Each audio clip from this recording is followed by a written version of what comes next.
Um, Good morning sir, good morning classmates. My name is James Byron Nicdaw and my topic is surveillance and casing.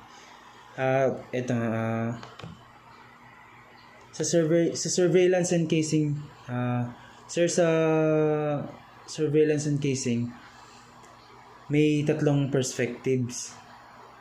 Based sa tatlong perspectives, one yung private eyes.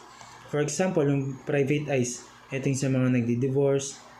Kasi sa ibang bansa, pagka nagdi-divorce ka, kailangan i-determine kung sino yung magbabayad ng alimony, kung sino yung may kasalanan talaga. For example, kasi pagka may mga anak, halimbawa, kung kanino mapupunta yung mga anak, ayun, pwedeng one-on-one observation kasi nga, mag-asawa lang sila. Pwedeng investigahan ng per person lang. Like, sa bahay nila kung paano sila magsama, o kaya kung paano sila sa pamilya nila. Pangalawa, yung street smart surveillance. Ito naman yung mga operative na intelligence operatives na nakakuha ng experience pagka sinusundan nila yung mga professional criminals para investigan, para malaman kung paano yung mga galaw ng mga kriminal. Pangatlo naman yung intelligence operative na nakakuha ng mga experience sa espionage agents. Ito yung parang mga spy na galing sa ibang country, nag-i-spy sa ibang business. Kasi train talaga sila train na maging spy. Nakakuha din yung mga intelligence operatives dun na sa pag nagde-detect ng mga tawag dito, nagde-detect ng pagka nagde-detect sila ng mga spy, yun. Dito naman sa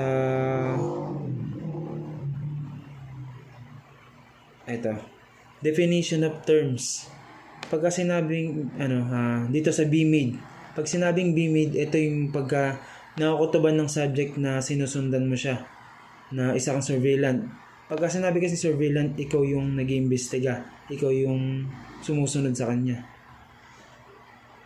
Ito sa beeper, self-explanatory. Battery operated device.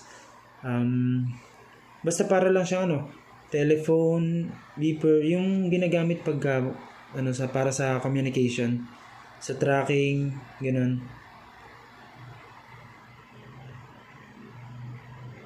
Bagging, ito yung pagka naglalagay ka ng kung anong electronic device. Basta kahit anong transmitter sa isang lugar o kaya sa isang tao, naglalagay ka ng bag kung tawagin.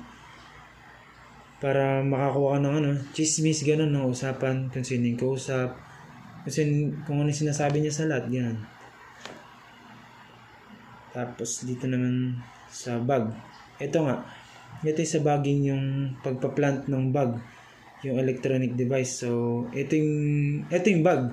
Yung mga, for example, microphone, maliliit na speaker, maliliit na camera, tracking device, ayun. Burn the surveillance. Ito yung nangyayari pagka yung behavior nung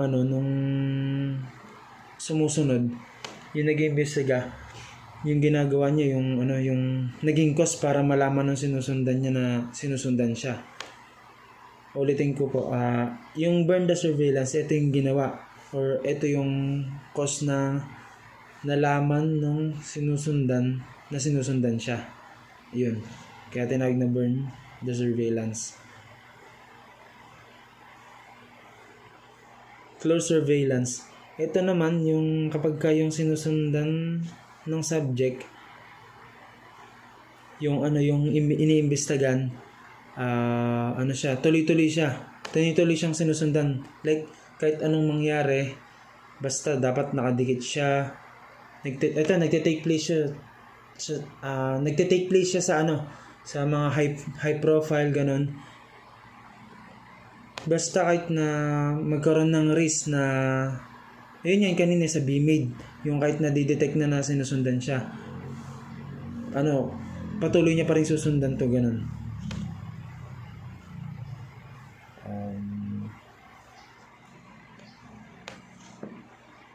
Convoy, ito, self-explanatory. Pagka kino-convoy, parang backup plan, ganun. Para lang mas ma-ensure na yung subject under surveillance. Like, iniimbestigahan pa rin, nag-employ ng isa pang person para masigurado na mabantayan nilang maayos, ganun, mamanmanan. Fixed surveillance. Sabi dito, similar lang daw sa stakeout. Kasi yung stakeout kasi i-explain din dito mamaya, pero sabihin ko na. Yung stakeout kasi, it is also called plant. It is also called plant or fixed surveillance nga. Ito yung nag-iimbestiga na nakistay lang siya sa isang lugar. For example, nakistay lang siya sa isang house pero meron siyang binocular. Basta something na masusum yung yung tag dito. Basta something na masusum yung sinusundan niya, nakikita niya pa rin. Pero nasa isang lugar lang siya, hindi siya maalis dun.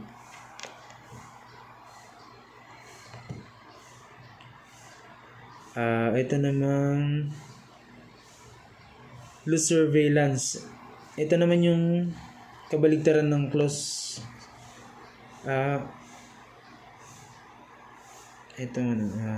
Loose surveillance. Ito yung kabaligtaran ng close surveillance. So yung loose surveillance, low-key ka lang na naimbestiga, low-key ka lang na minamanmanan mo siya, ganun.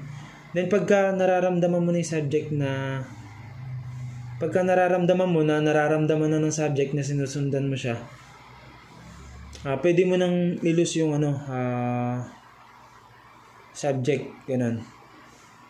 Pwede mo nang itigil muna kasi kaysa magkaroon ng risk na malaman pa niya, ganun.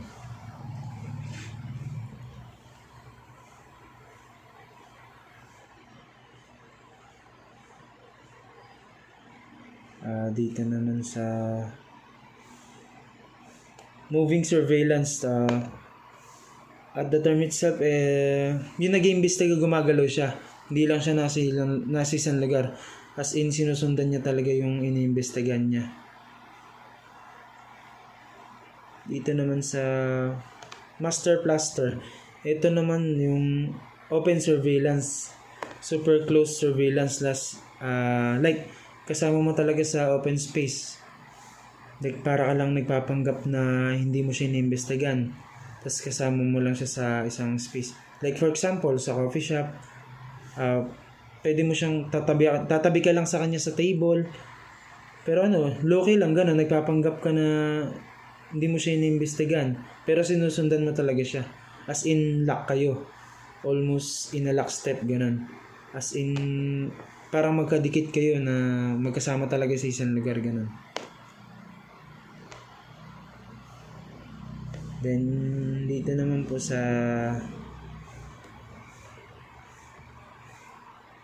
ito naman yung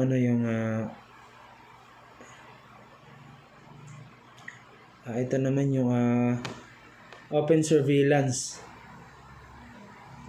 As the word itself, open surveillance, like as in wala talagang tinatago.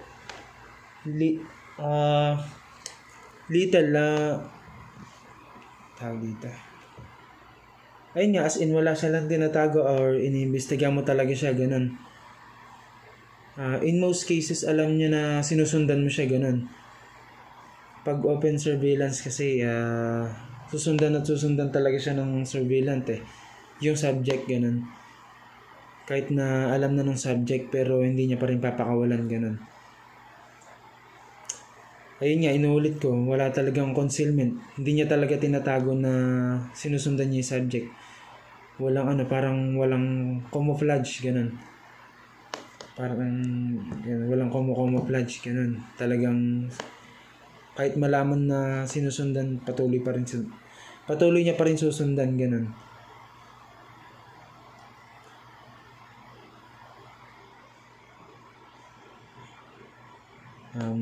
Ito yung plant. Ito yung nagtatanim. Like for example, sa isang raid, meron dong isang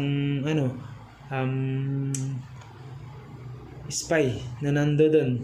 Ayun, tinanim siya doon. For example, sa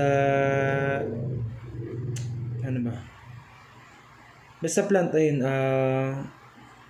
tinataniman, ganun. Sa isang investigation, like for example, pag nagre-raid ng drugs, di ba kunwari, sa bypass operation, yun. Nagtatanim ng, may plant doon, may, yung drugs. Ayun, employed yun, ganun, ng mga intelligence operatives. Ganun.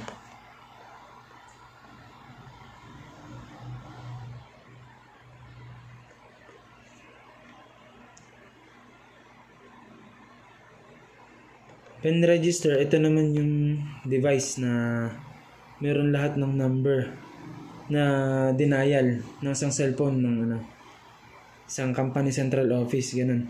Halimbawa, telecommunications. Halimbawa, sa kumpanya mo, naka-register, kasi sa ibang bansa ganun di ba? Naka-register yung number nila. So, yung pen register na yun, nandun yung call logs. Nandun lahat ng call logs na ginawa mo. Yun.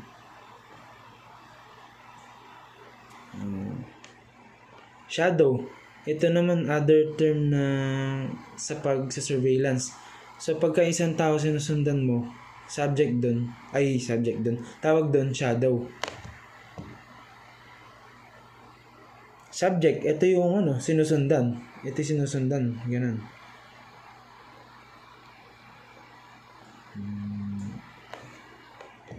Stake out. Ito yung kaninang sinasabi ko na katulad ng fixed surveillance.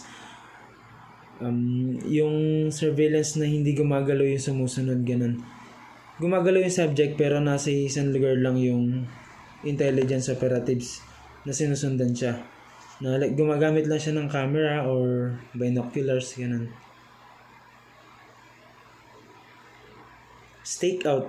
Ito tapos na pala yun. Surveillance, ito yung medyo similar to sa sa shadow. Ito yung sumusunod sa subject. Ito yung mga intelligent operatives. Tail. Ito naman yung pagka tinetail ka, pagka sinusundan ka, yun yung act ng pagsunod sa'yo. Term din siya na surveillance. Medyo similar siya sa surveillance, pero yun nga, tail. Pagka sinasabi, di ba, I'm being tailed. Sinusundan ako, ganun. Tailgating. Ito yung yung sa mga cars. For example, yung subject naka-cars. Yung intelligent operatives, yung surveillance, sinusundan din yung subject na through car. Di ba pag sinabing tailgating, ito yung yung sa mga toll, parang toll gate. Di ba pagka ayaw magbayad ng toll gate, papakadikit niya yung sasakyan niya doon sa isang car para makalagpas siya ng toll. Parang yun. Parang yun. Yun yung tailgating. Using vehicle sa pag-follow. Ganun.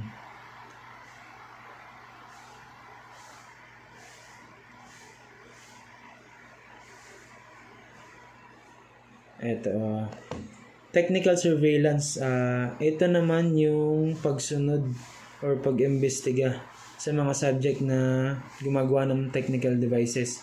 For example, CCTV camera, beeper, wiretapping. Basta yun, any electronic device para magamit mo para makapag-surveillance ka sa isang subject.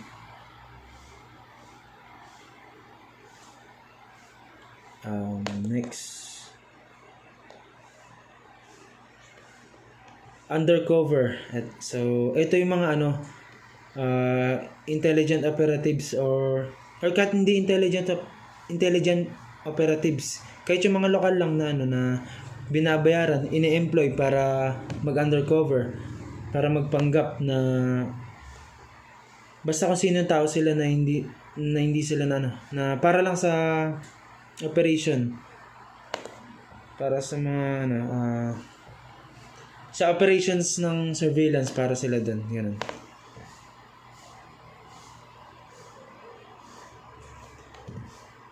So sunod naman, one kind of surveillance Ito yung fixed surveillance at the terms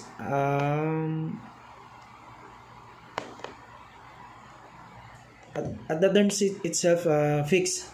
So nandito yung kanina sa pagka sinabi kasing fixed, nasa isang phase lang yung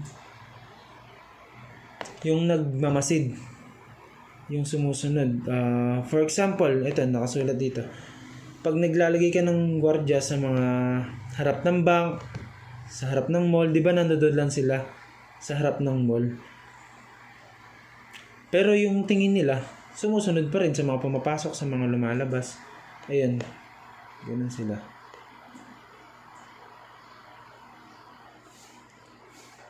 Fixed surveillance.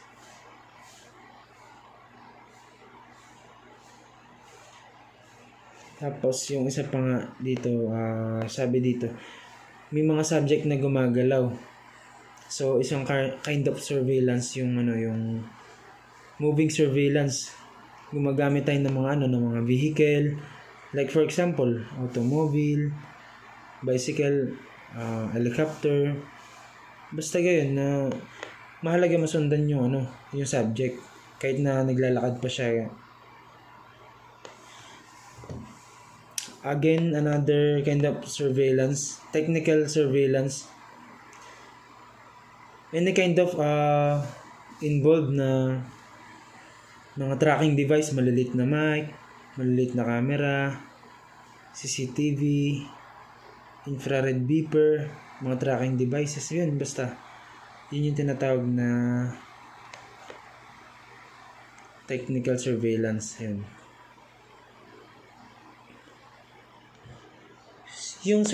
Ito naman sa precautions of surveillance. Syempre yung surveillance, may mga risk din yan. Mga risk and issues na may encounter. Itong mga precautions na to, para hindi mo malas yung yung act ng pagsa-surveillance mo. Sa surveillance kasi, iniiwasan natin doon is yung maging be made, parang yun yung sa definition of terms, para hindi malaman ng subject na sinusundan siya. Yung tsaka yung sa burn the surveillance, yung makagawa yung intelligence operations na malaman ng subject na sinusundan siya, ganun. In other terms, yung galaw ng paano ba papaliwanag?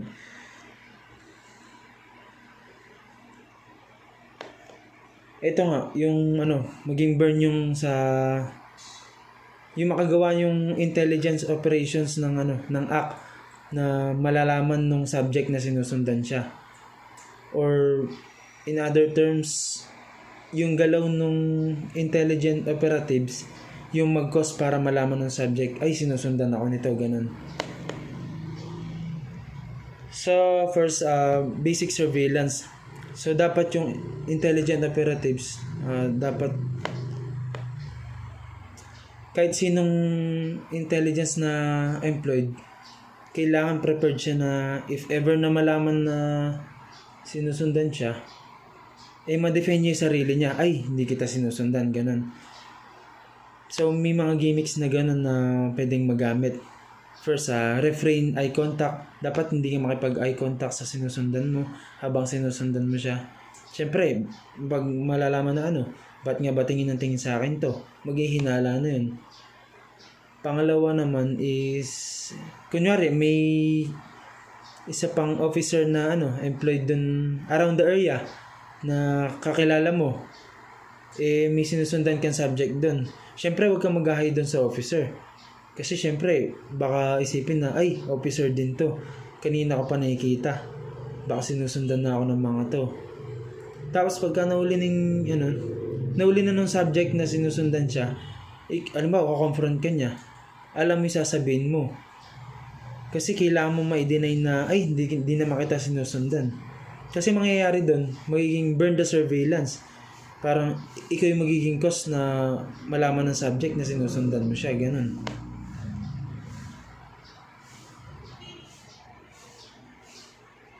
Second precautions, yung overt surveillance. So, most nung surveillance kasi, ano ba? Itong second precautions. Ito yung overt surveillance. So, most ng surveillance kasi, ang ginagamit talaga, covert type. So, dalawa kasi yan. Overt and covert type. Yung covert type, ito yung hindi napapansin na hindi sinusundan ng subject. As in talagang hindi talaga dapat malaman ng subject na sinusundan siya. So, kabaligtaran naman si overt. Ito naman yung open surveillance, ganun. So, bakit ba ginagamit yung overt surveillance? Ano ba yung tawag dito? Ano ba yung benefits bakit ginagamit yung overt surveillance? Ito, for example, may nakawan. Tapos nagpapasan nun ninakaw. Sabihin na natin very variable yung ninakaw, tapos maraming tao. So, ipapakita talaga ng intelligence operatives na nag-a-under sila ng surveillance. Kasi mangyayari doon ang tendency, yung may hawak nun ninakaw, syempre, di ba kakabahan, mag-iiba yung actions niya. Doon malalaman ng intelligence operatives na, ay, eto dapat yung sundan. Ito yung dapat nating habulin, ganun. So, ayun yung benefit ng pag-overt surveillance.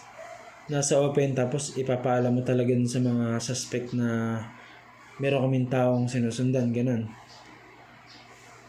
Para mag-iiba kasi yung mag-iiba yung nila, yung act. Parang kakabahan sila, ganun.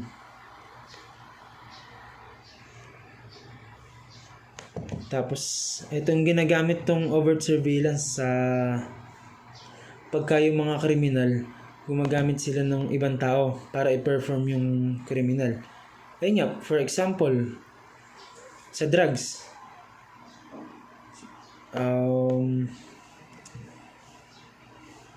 Yung mismong kriminal na kailangan ng drugs, kumuha siya ng mga ibang kriminal, so magpapasahan sila ngayon. Ang mangyayari, hindi naman mga expert yung kinuha niya. Kaya pag nagkaroon ng open surveillance, hindi nila alam gagawin, ganun. Malalaman mo talaga sa actions ng mga tao na may tinatago talaga sila. So, ayun yung magiging way ng intelligent operatives na malaman kung sino talaga yung subject, ganun.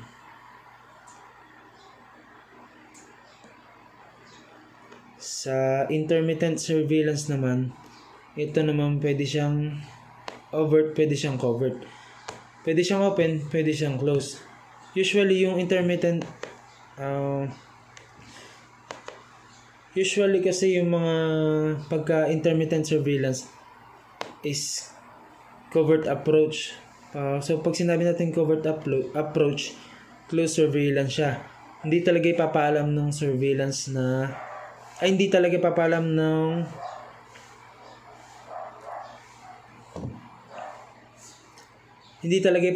ng nung surveillance na nung intelligent operatives na meron siya sinusundan. Na sinusundan yung subject, ganun. So, ang ginagawa nilang method is yung, for example, araw-araw, titingnan nila yung mga benefit nito. For example, yung mga araw na to, ibang vehicle. Sa susunod na araw, ibang vehicle naman, ganun.